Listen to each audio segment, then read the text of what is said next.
Welcome to Eye on the Illini. This is Mike Cagley. This week we are fortunate to have Zachary Neel with us. He is the Oregon Ducks beat reporter for USA Today's Ducks Wire. And he is also the co-host of the Believe in Oregon podcast with Jonathan Stewart. Zachary, thanks for jumping on the show. Yeah, my pleasure. Thanks for having me. Yeah, we appreciate it. Look, this is a tough week for Illinois. The Illini having to deal with what is the most powerful team in the country, the number one ranked Oregon Ducks. What's it like, first off, out there in Oregon? How are people feeling being number one for the first time since 2012? Yeah, first time since 2012, third time ever because they were number one in the 2010 season as well. It's been interesting because there was actually a lot of fans on Saturday night. Once Texas lost and it became clear that Oregon was likely going to move up to number one, a lot of fans, Oregon fans on Twitter were saying like, hey, we don't really want number one. Like, keep us at number two. We'd like to stay here. We've seen the number one team lose a few times this year. So, a lot of people are saying, oh, Oregon now has a target on their back. Oregon has always had a target on its back, to be honest. A lot of people across the nation either love Oregon or hate Oregon, and they know that they're getting everybody's best game when they go up against them. So it's not too different because, Oregon, the Ducks and Oregon fans, they hold themselves at this high standard and this high level. So now the fact that there's a number one next to their name doesn't really change too much, honestly. You're young because I remember when Oregon didn't have a football program, or at least we never heard of it. Being an ancient guy, the Pac 12 used to be USC with the occasional appearance by Washington. And, Yeah. that was pretty much it. But it is interesting to see what a machine they've built there. What has Dan Lanning meant to this team as coach? Because the more I see him, the more I think Alabama probably should have just wrote him a blank check and let him fill in whatever number he wanted. Yeah, I mean, how much time you have?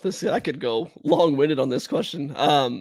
He is the king of Eugene right now, and I think it'll be sometime before that is changed. Oregon has had a long history of coaches using it as a stepping stone and going off to another place, the quote unquote bigger or better place, what they thought, and then not having success once they left. That's a story from a different time, but.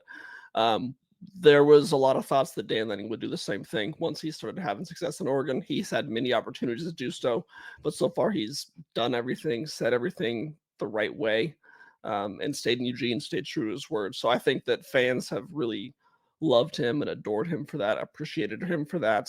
He's earned their trust. That's what he said that in his first opening press conference when he took the job. He said, I'm not asking you to trust me. I'm asking for a chance to earn your trust. And I think that he's absolutely done that through 2.5 years. The product on the field has been incredible when you consider the first game of his tenure was a 49-3 loss to Georgia. And now 2.5 years later, he's got his team ranked number one in the nation. So it's been, a lot of fun to be in Eugene and kind of watch this grow and develop, and a lot of fun to cover. Yeah, and certainly Oregon's done much better against the Big Ten powers than what we've seen USC and UCLA and even Washington have struggled early on.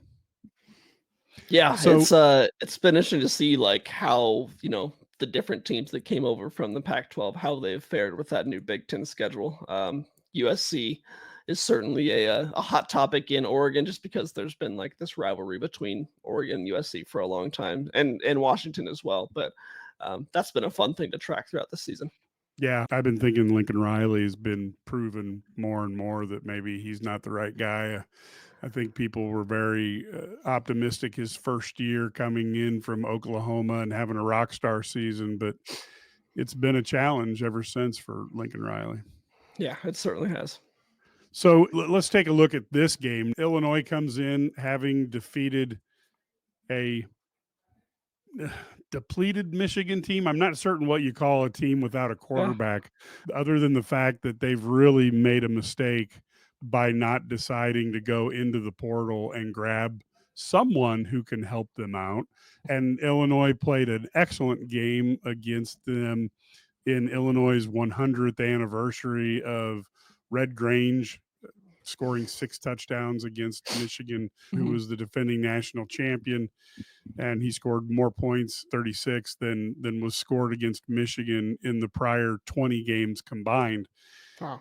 And of course, now they move on to really the big bad dog now that they have to play Oregon. So when Illinois' defense lines up, they have at times they have struggled to stop the run, Mhm. and they've figured out ways to stitch things together and find ways to get through games. They've got a good defensive backfield.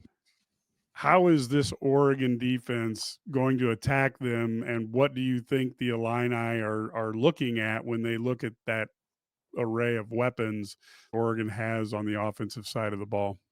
Yeah, you said it right there. That array of weapons is really what Oregon's calling card is. They're blessed with a lot of talent on the field that allows them to pick the way that they want to win, so to speak. So primarily they are a run first team that is going to try and get the job done on the ground. They'll try and get Jordan James and Noah Whittington out in space and just let them go. But that don't let that lull you to sleep because they will take shots down the field early and often as well. They've got Evan Stewart, who has broken out in the last couple of games. Really, really good speeding receiver on the outside. Tez Johnson as well as kind of the go-to receiver on the inside, and then a great tight end in Terrence Ferguson. So really it's whatever Dan Lanning and offensive coordinator Will Stein want to do that day. Against Purdue last week, Dan Lanning said after the game that they noticed in the first half that Purdue was showing in this bear defense where they had 4 down defensive linemen.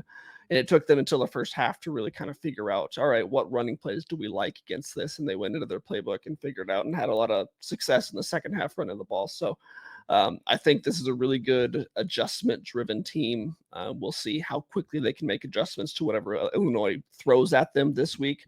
But I think that they've got a lot in the bag to be able to pull out and try and get some points on the board. How good is the offensive line of Oregon? They certainly held up well against Ohio State, but can you describe a little bit about that, what that offensive line brings to the table? Yeah, it's kind of been a morphing offensive line throughout the season because the first 2 weeks of the year they were down one of their best players in right guard Matthew Bedford, an Indiana transfer. He's actually still out, but they were kind of mixing and matching a lot of pieces throughout the first couple of weeks. They had their center Iapani Lalulu, who is on the Remington Award watch list. You know, he was playing right guard. They had a walk on playing center. They were kind of just throwing a lot of stuff at the wall and seeing what stuck. It wasn't until week 3 that they really figured out the right combination. They gave up 7 sacks in their first 2 weeks, and this is a team that the offensive line that gave up 5 sacks in all of last year total. They've given up just 2 since then, and that was both last week against Purdue. So I think they have a really strong offensive line, a lot of talent up there, to NFL ready tackles on the outside. So it's definitely one of the strengths of their team, but it's also been kind of interesting to see this season as it's molded and morphed into what it is right now. And then Dylan Gabriel has put up almost video game numbers. Describe him as a quarterback, his strengths, and does he have any weaknesses, or is it really one of those seasons where he just doesn't have anything that Illinois can hope for to give him an opportunity? He definitely has some weaknesses. I say when he gets in the red zone, and he's even admitted this, that sometimes his eyes get too big for his stomach, is how he put it. He's got 3 red zone interceptions this year that came within 2 games, which was really frustrating for Oregon fans because when you come off of 2 years with Bo Nix at the helm and he rarely ever throws the ball away when you see a new transfer quarterback, he's kind of turning the ball over a decent amount in his first 2 games. And that's to take it to a grain of salt. I think he's got 4 interceptions on the year. That was a sticking point early on, but all in all, he's been really good. He's got a cannon of an arm. He's really accurate on the deep ball, which is something that Bo Nix at times struggled with, which is fun to see for Oregon fans. But it's impressive that he's got a really good mastery of this offense early on in his tenure at Oregon, which is, I can't imagine that's easy to do after transferring, 2 times. When it comes to receivers, who's his favorite receiver? And then does he like to use tight ends, running backs, et cetera, as well when he's dropping back to pass? Yeah, Dylan is someone who will definitely spread the ball a decent amount. He's got a lot of options out there. Tez Johnson, number 15, is by far his favorite receiver. Tez, if you've watched any Oregon game, you know that he's the adopted brother of Bo Nix. It's just kind of the calling card. Whenever he catches the ball, that's the first thing they say. He broke the Oregon record for most receptions in a single season last year with, I believe, 86 was the number. He's on pace for like 110 receptions this year, like just ready to blow that record out of the water. So he's getting the ball early and often. Like I said, Evan Stewart has been the deep threat over the past couple of games. They like to go to their other receiver, their ex receiver, Trayshawn Holden, a lot, a good possession receiver. Tight end Terrence Ferguson, always good for a few catches during the game. And then they get their backs into the receiving game as well. So there are a lot of different ways that they can go. When it comes to running, are they trying to get guys outside the tackle? Do they do a lot between the guard center guard gaps? How do they like to run the ball? It's mostly outside of the tackle. I mean, this is a team that it's still a West Coast team. They've been trying to beef up and get that Big Ten mentality where they run it down your throat, but that's also just not the offense that Will Stein really runs. They still try and get their guys out in space as often as possible and let them go. So it's not like they're going to line up in a power I and run it down your throat every day. They've got that package. They Yeah. run that sometimes where they go out in 14 personnel in goal line situations, and they'll when they need to pick up a yard, they can usually get it. But for the most part, it's 11, it's 12 personnel, and they'll try and get outside of the tackles. Have any defenses given them any problems this year? Because even Ohio State, that game was in the 30s. Were there any parts of games that you were watching that you're like, hey, this is giving them some trouble? Or is this offense one of those teams that just hasn't really found anybody who can slow them down yet?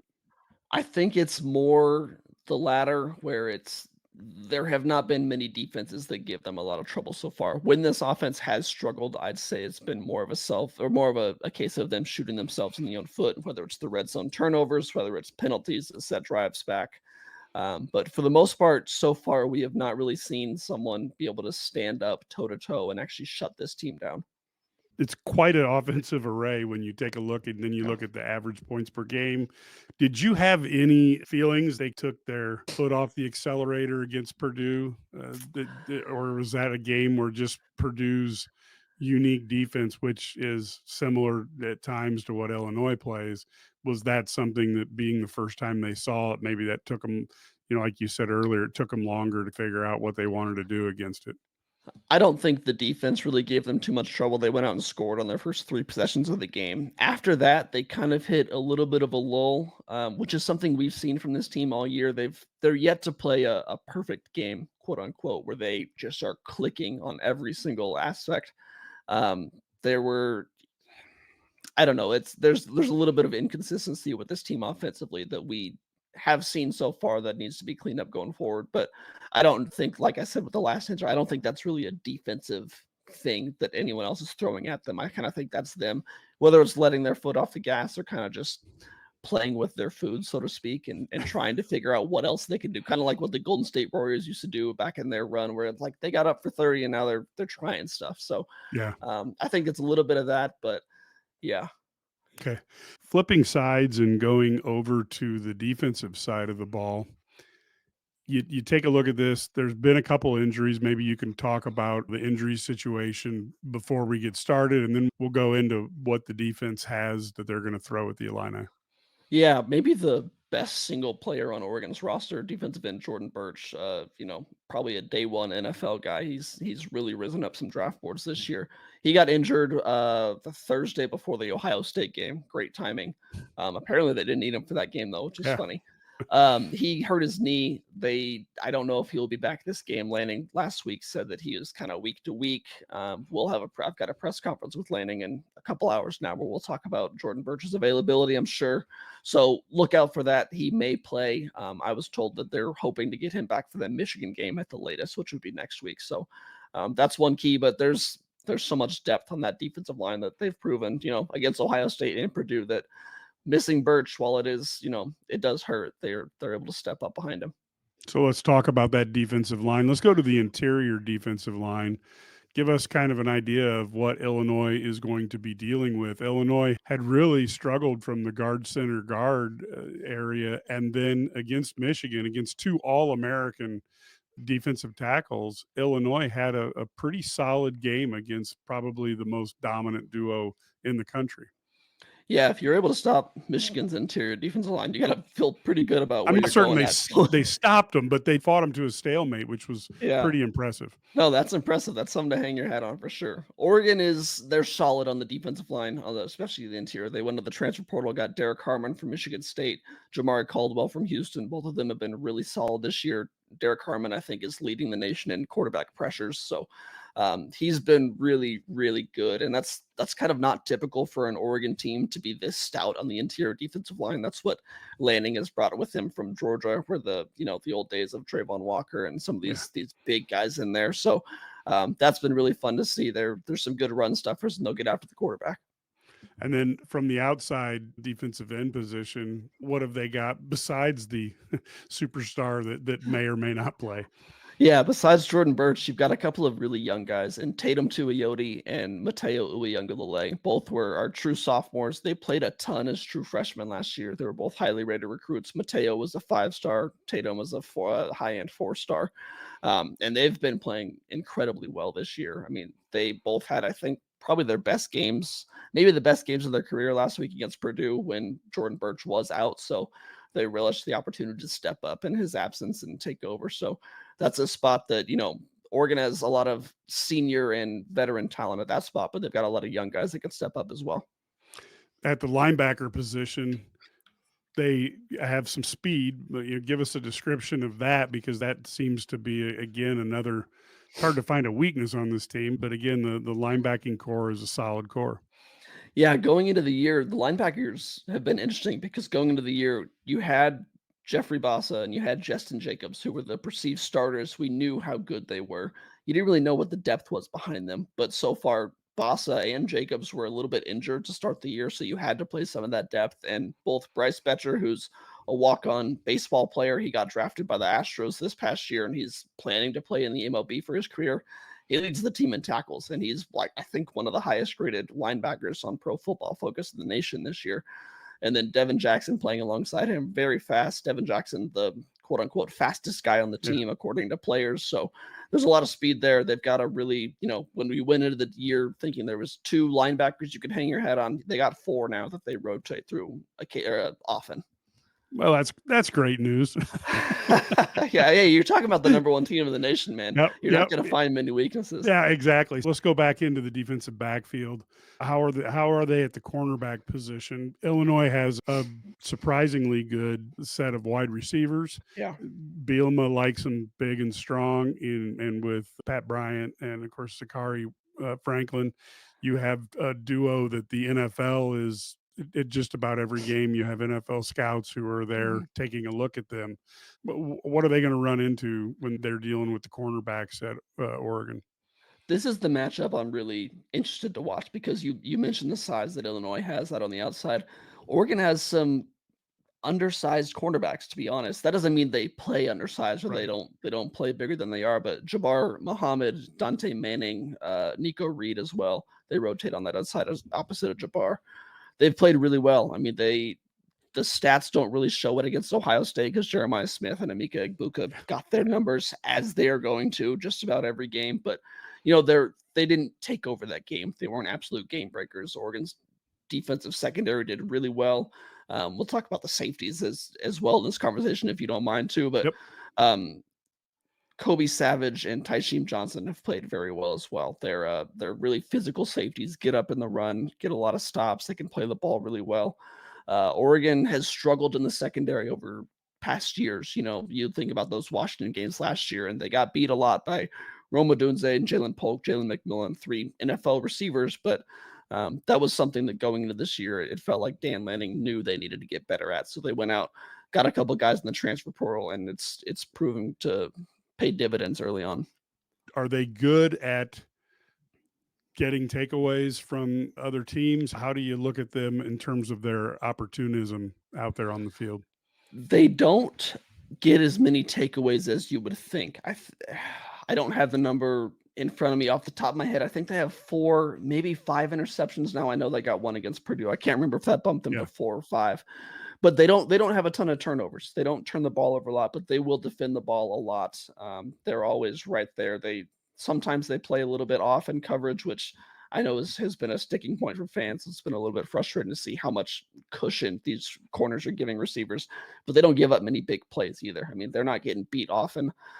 That's one thing I'm curious to see against Illinois, though, because Luke Altmaier does not turn the ball over often at all. So I think he's got one interception on the Yeah. year. So I'm curious to see if they can change that at all and how that will be affected by Oregon's pass rush getting after them. But it's been, yeah, I would think that this defense would have more turnovers at this point, but it's been surprising to me.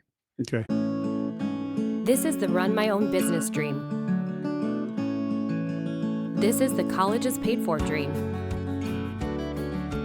This is the retire early dream. This is Busey, where your dreams and possibilities become moments through trusted guidance and expertise, through lifelong relationships. Because we're here to help you achieve the life you've always envisioned. The other question I had is watching the Michigan game. Now, Michigan's defense has not played to the level that they were expected to, which was a lot of the guys who've covered Michigan for a while thought it would be a generationally good defense. They still have had a solid year, but not like what people thought. But one of the things that they did very well is that Michigan team doesn't miss many tackles. They don't do a lot of arm tackling. How is Oregon when it comes to how they hit and how they tackle?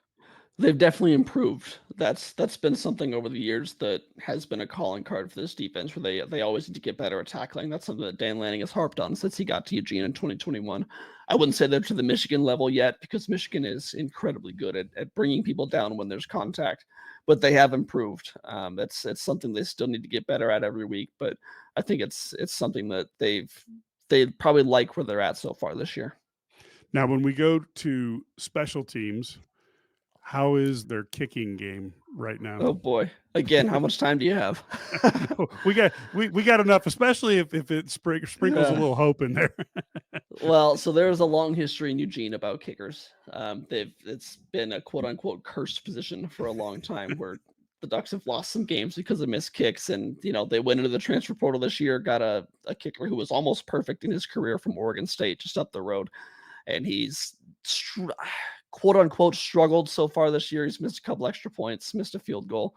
They rotated another kicker in who missed a field goal last week, a 40-yarder. So it's kind of a thing, like whenever the kicker trots on the field for Oregon, fans just hold their breath and think the worst is going to happen, because over the years we've seen the worst often happen. So yeah, if you're an Illinois fan and you want some semblance of hope, just force the Ducks to try some field goals and you might have success. As Illinois fans, that is pretty much the description of the coaches prior to Brett Bielema showing up. Is they were not very good. You had no idea what was going to happen when they were on the field, and Illinois fans held their breath.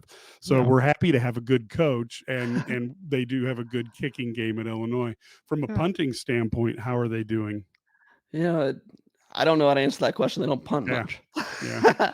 They do have a really good punter, though. He was So the sample size is so small, we really have no idea how good well, he is. honestly, last year the punter Ross James, he didn't have enough punts to qualify for the national metrics, but if you did put his percentage in there, he was averaging the most punt yards per attempt in the nation. So when they do punt, they do usually do pretty well in the 50s, 55-yard range. And they've got a pretty good punt return and kick return game. They've got a punt return for a touchdown and a kick return for a touchdown already this year. I'm assuming that being Oregon, there's a ton of speed back in their kick return. If you leave a hole, they're going to find it and get through it. Yeah, that's typically the case. Yeah, that's great. So you've had an opportunity to cover this team. You got a good feel for them. You probably haven't had a ton of time to watch a lot of Illini football yet, but how are you thinking this game is going to go when you're hypothesizing in your brain?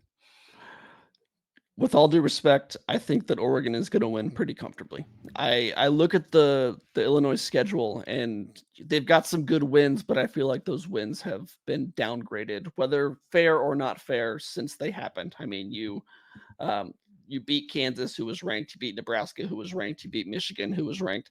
I don't know that those wins hold as much weight anymore. The number one team that you played was Penn State. I'm saying you. I don't mean you specifically, I obviously. understand. But yep. and that Penn State team held you to just over 200 yards, total yards. So I'm pretty high on this Oregon team. I think they're playing some of their best football right now. They still have room to get better. If you watch that Ohio State game, they won, and they had a lot of things go wrong against them.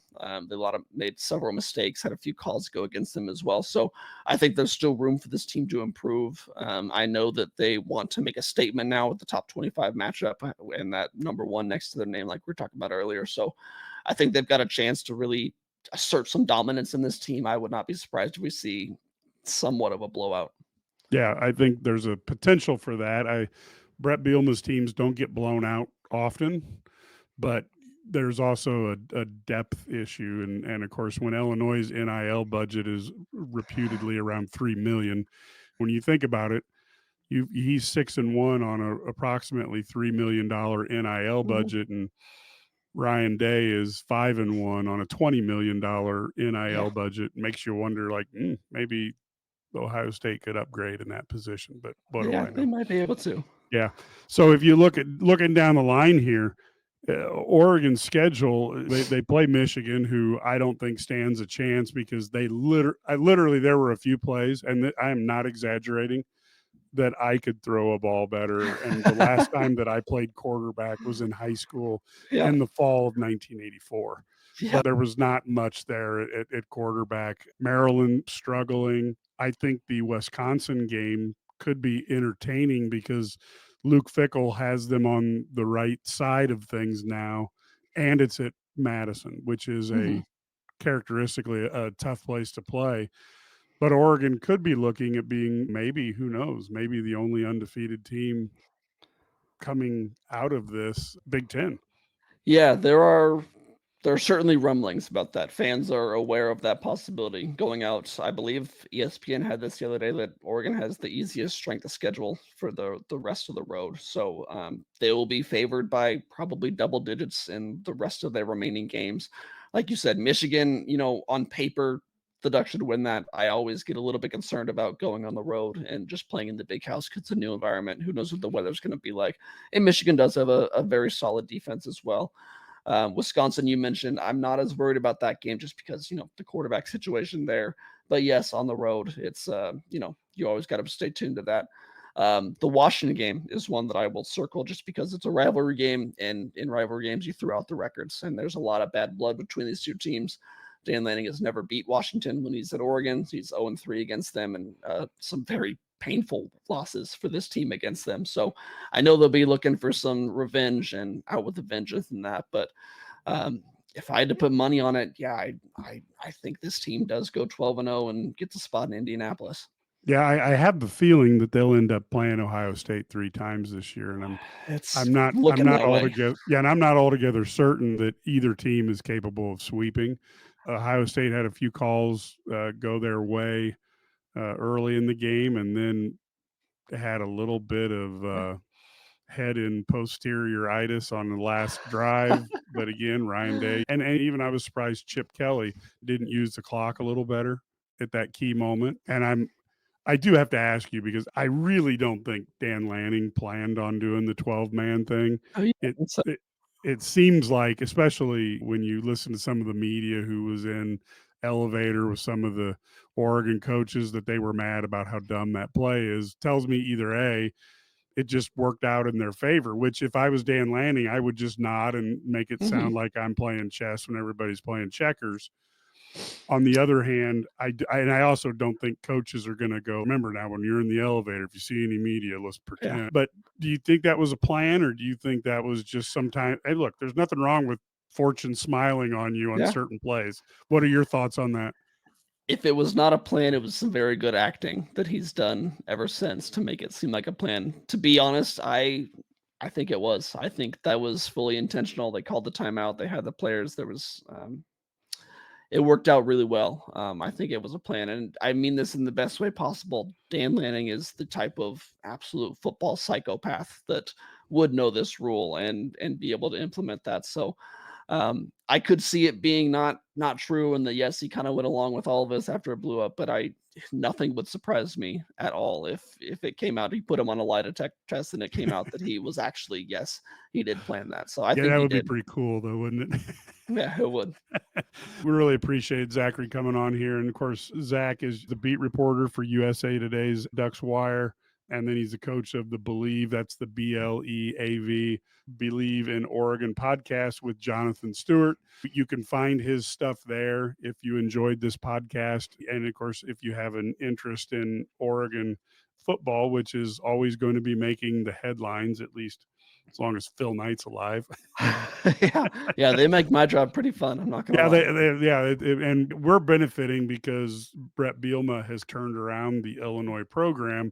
Mhm. It's something that Oregon maybe has found out like 25 years ago. But when you hire a coach who can make your floor be about 5 Mhm. wins, the program is much better to watch, and Illinois fans are not having to go through the pain of the 0, 1, 2, or 3 win seasons that Yeah. plagued this team.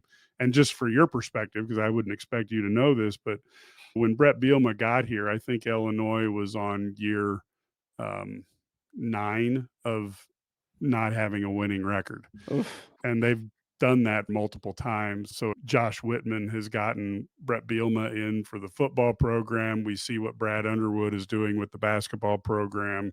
And you've got Shauna Green with the women's basketball program, and things are starting to pick up. Sometimes it takes the right athletic director to get the right coaches, and then of course in today's world then your job is just beginning because you have Mhm. to get them NIL funds to make sure they can get the players here. Yep. Yeah, there's a lot of moving pieces. Yes, there are. Well, thank you so much for coming on to the show. We certainly appreciate you stopping by, and good luck on Saturday. We will hope for a Illini victory and maybe just an entertaining game if we can't get that. An entertaining game would be a lot of fun. Thanks for having me on. I appreciate it. Thank you. And thanks to Zach Neel for coming on. He does a fantastic job out there in Oregon. If you enjoy what you liked here today, of course, you can subscribe to IlliniGuys.com right there. 27 cents a day. It is very much a fantastic deal. And remember, what's really important is that opportunity to get onto the message boards where you can talk to Brad, you can talk to Ked, you can talk to Matt, myself, Larry, and it's not a one-way passive experience, it's a two-way experience, and we're willing to talk, inform, debate, and argue with people. So there's a lot of Illini Guys subscribers who do that and they enjoy it. So that is a subscriber only benefit, 27 cents a day. We'd love to have you. Of course, listen for our Illini Guys Sports Spectacular radio show. It's every Friday or Saturday. You can go to IlliniGuys.com, hit the radio button, see what day, what time, and what station the show will be on in your area. If you can't get the show that week, or if you would rather listen to it in a different format, of course, we have our podcast.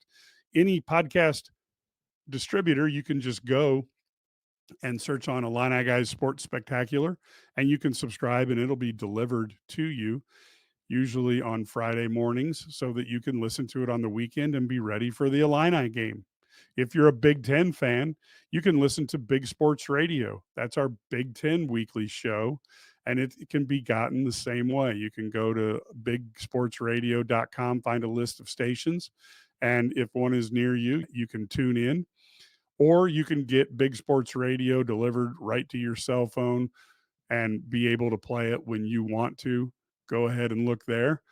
And we also have my Heat Checks and Hail Marys podcast, which is out once a week, usually on Sunday or Monday night. It's usually a good one just on topical things. Doesn't have to be Illinois, doesn't have to be Big Ten, but many times this time of the year, we stick to football most of the time. And if you go to IlliniGuys.com, you can watch a lot of our things on video. We try to get the eye on the Illini on video, and we also try to do highlights of the radio shows on video for those people who prefer to tune in while you're at home. there's a lot of stuff on there that you can find as well. So we would love to have you for all of those times. Anything we can do to give you content that is positive, sports related. We laugh a lot and we never talk politics. And at this time of the year, it's really nice to not talk politics. So until next time, go Illini.